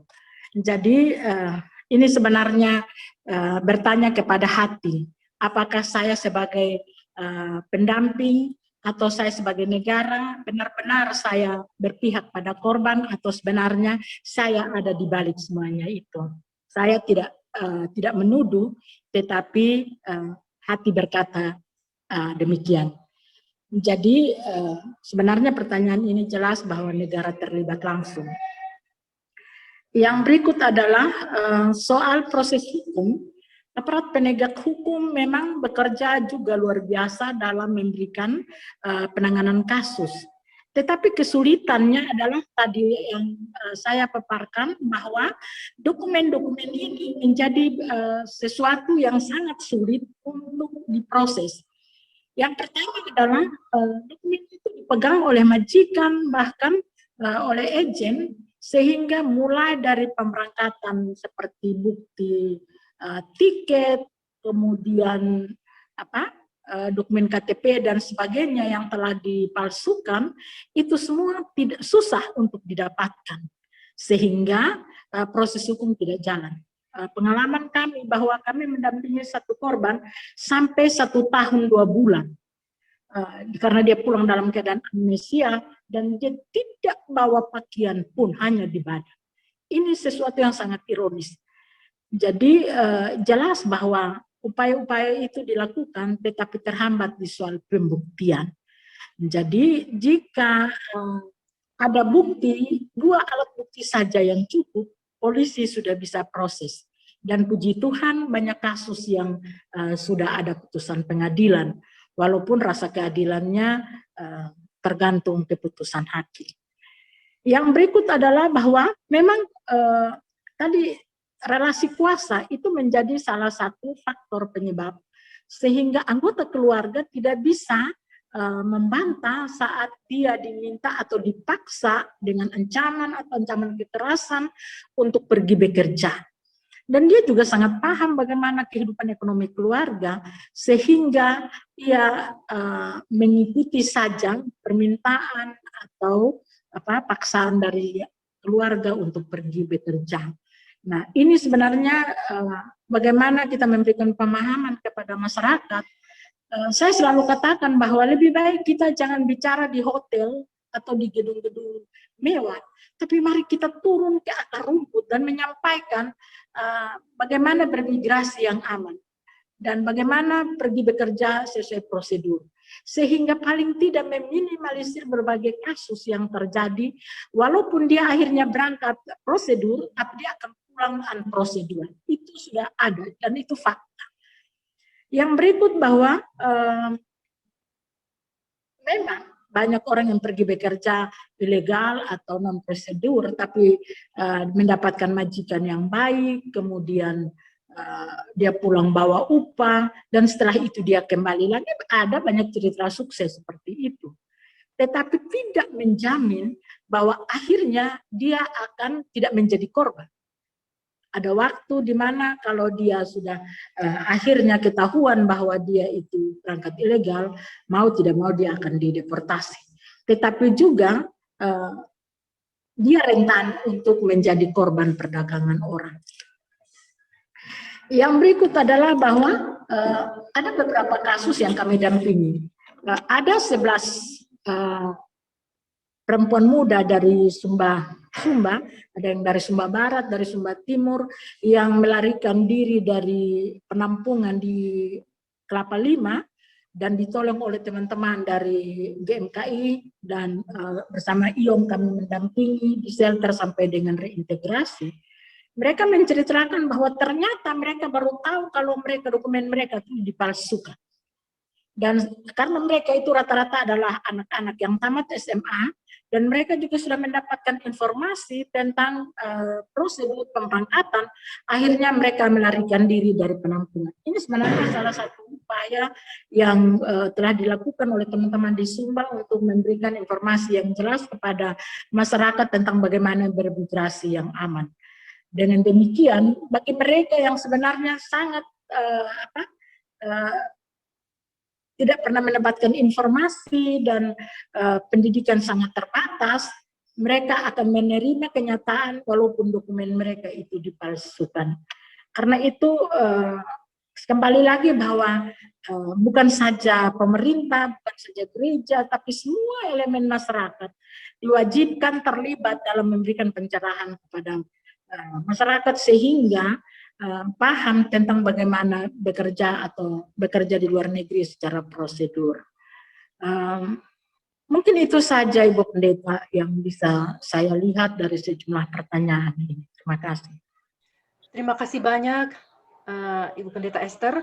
Saya lihat waktu kita ini sudah lewat 3 menit. Dan uniknya masih ada yang angkat tangan, karena memang ini materi yang sangat menarik. Nah, saya tidak tahu apakah panitia masih mau kasih kelonggaran waktu ataukah kita batasi dulu diskusi kita ini. Nanti kita bisa lanjut di diskusi kelompok, apakah bisa begitu? Dan karena itu mungkin kita bisa sudahi saja sesi kita pada pagi hari ini atau bagaimana? Silahkan teman-teman. Iya, Ibu Eren, kita akan masuk, kita akan pakai 15-10 menit untuk istirahat, tapi kalau mau pakai juga untuk diskusi, mungkin bisa tambah 5 menit saja ya. Tapi diskusi istirahatnya juga nanti diperpendek. Bolehkah begitu ya? Oke, baik. Rupanya panitia mengakomodir ini kerinduan teman-teman yang dari tadi saya lihat Ibu Maria ini. Saya menghargai beliau ini dari tadi masih tetap angkat tangan. Jangan-jangan ada hal yang sangat penting dan nanti kita akan beri kesempatan kepada Romo Pascal dan Ibu Pendeta Esther untuk closing statement. Jadi bolehkah Ibu Maria untuk 1 menit saja bicara, dan setelah itu saya sendiri sebagai moderator juga tidak akan banyak bicara karena sudah sangat jelas dan juga menggugah kita itu loh. Untuk apa yang kita mau buat bersama-sama terkait dengan kejahatan kemanusiaan ini. Silakan Ibu Maria Hinggi, mungkin ada hal yang sangat mendesak Ibu mau sampaikan, nanti akan ditanggapi oleh kedua narasumber sekaligus closing statement. Baik, ya baik, terima kasih Ibu. Selamat pagi untuk kita semua. Yang ingin saya sampaikan ini adalah yang pertama adalah kami SBMI adalah teman-teman mantan buruh migran semua. Jadi jaringan kami yang ada di Menpawa, beliau selalu meminta saya agar ketika kalau anak NTT mengurus paspor untuk pergi bekerja di Malaysia melalui Menpawa atau Kalimantan, berapapun orang yang kita dapat temui, maka kita boleh menginformasikan ke mereka agar mereka menekan pihak imigrasi sehingga orang-orang yang dari luar, misalnya dari NTT, jangan diizinkan untuk membuat paspor di daerahnya mereka. Karena ketika kalau membuat paspor di daerahnya mereka, ketika mereka pulang baik itu dalam keadaan jenazah atau sakit, nanti kesulitan sekali untuk mengirim pulang. Nah, itu yang pertama. Yang kedua, kalau kita bekerja sama dengan pihak pemerintah atau negara, saya pernah mendampingi salah satu korban di mana yang memberangkatkan dia adalah seorang oknum polisi. Beliau sempat saya minta pihak BP3TKI untuk meminta agar saya minta untuk mediasi di kantor BP3TKI, dan itu beliau dipanggil oleh pihak BP3TKI untuk memediasinya di sana. Setelah lewat beberapa minggu, saya minta beliau untuk korban yang saya dampingi itu untuk dokumen-dokumennya yang belum lengkap itu beliau bisa melengkapinya.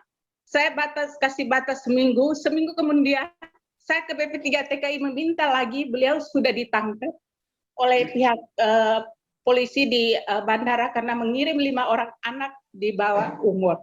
Dan itu kita perlu untuk meningkatkan ketika mendapat sesuatu seperti itu, korban-korban kita memanggil pihak PT atau pihak oknum yang memberangkatkan itu. Itu saja, terima kasih.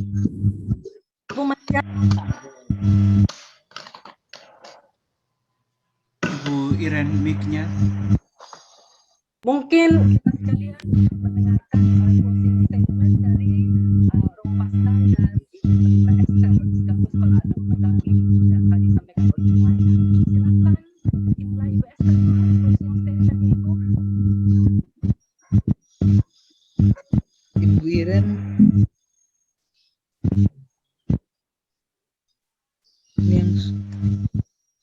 Apa suara saya cukup jelas? Ya, putus-putus, kurang dengar. Maaf, apakah karena jaringan ini? Coba, ini sekarang udah kedengaran. Oke, iya. Silakan, ini closing statement. Kita pakai waktu kita, tadi ada kelonggaran waktu 5 menit saja. Silakan kita dengarkan, mungkin Ibu Esther lebih dahulu, setelah itu Romo Pascal. Baik, pertama-tama saya menyampaikan terima kasih banyak kepada Interviday yang memberikan kesempatan kepada saya untuk bisa membagi pengalaman pendampingan tentang rute perjalanan korban dan pelaku TPPO.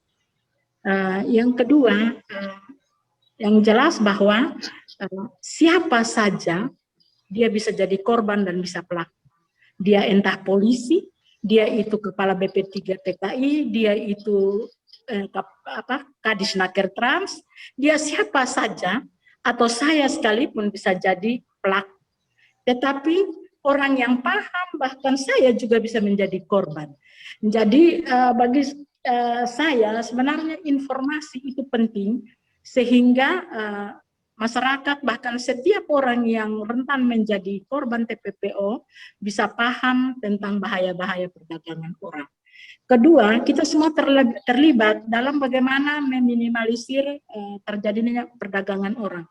Kalau tadi salah satu akar masalahnya adalah kemiskinan, maka mari bersama-sama kita membuat hal yang sangat kecil sekalipun, seperti yang dilakukan oleh Ibu Pendeta di Sumba, itu paling tidak bisa menolong masyarakat keluar dari kemiskinan. Mungkin itu saja dari saya, Ibu Pendeta. Terima kasih. Ma Esther Mantaon, silahkan Romo Pascal.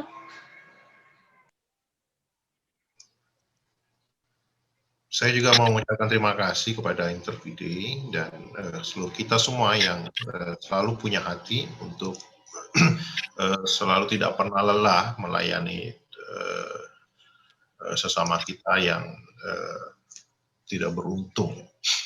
Mungkin dua hal saja yang bisa menjadi saran saya kira ya. Pertama, memang jaringan memang harus lebih diperkuat, terutama di 3 tempat tadi, di kota asal, di transit, dan di tujuan. Yang kedua, saya kira perlu juga kita sadari bahwa mengingat tingginya angka pencari kerja dan kebutuhan pasar kerja yang berubah dengan sangat cepat, maka mungkin Intervide atau kita yang ada di sini bisa mungkin terlibat untuk merevitalisasi balai latihan kerja, baik yang sudah ada maupun BLK yang baru dan akan terbentuk, agar sesuai dan mampu menjawab kebutuhan ekonomi mereka. BLK itu bisa di daerah asal, bisa juga di daerah transit seperti Batam atau Kalimantan misalnya, Kalimantan Barat misalnya, yang menjadi transit dan pintu keluar masuk para pekerja migran. Saya kira mungkin itu langkah kecil saja untuk mengurangi atau menjawab sedikit kerumitan yang kita hadapi ini. Terima kasih. Baik, terima kasih Romo Pascal. Terima kasih kepada Bapak Ibu saudara sekalian yang sudah memberikan tanggapan, pertanyaan, komentar, dan ikut aktif dalam sesi yang sangat penting ini. Sekali lagi juga terima kasih kepada kedua narasumber kita yang sangat-sangat luar biasa. Telah berbagi pengalaman, pengetahuan mereka berkaitan dengan kerja, bahkan berjalan di jalan yang sunyi dan penuh hantu, kata Romo Pascal. Tapi kita percaya bahwa kebaikan tidak sia-sia. Saya kutip apa yang Romo katakan dan saya aminkan itu. Kalau kita punya hati untuk melakukan sesuatu yang baik bagi sesama kita, maka saya percaya bahwa Allah Sang Rahim itu tidak akan meninggalkan kita. Dan kami berdoa semoga teman-teman semua, Bapak Ibu sekalian tetap sehat, tetap kuat, supaya masih bisa terus melanjutkan pekerjaan yang luar biasa penting ini, walaupun beresiko. Saya mohon maaf karena mungkin tidak semua saya beri kesempatan ya untuk memberikan tanggapan, untuk berbicara di sini, tapi ruang yang sangat terbatas ini tidak akan sia-sia karena kita sudah sama-sama belajar melalui pertemuan dan materi yang luar biasa ini. Terima kasih banyak, saya kembalikan kepada panitia.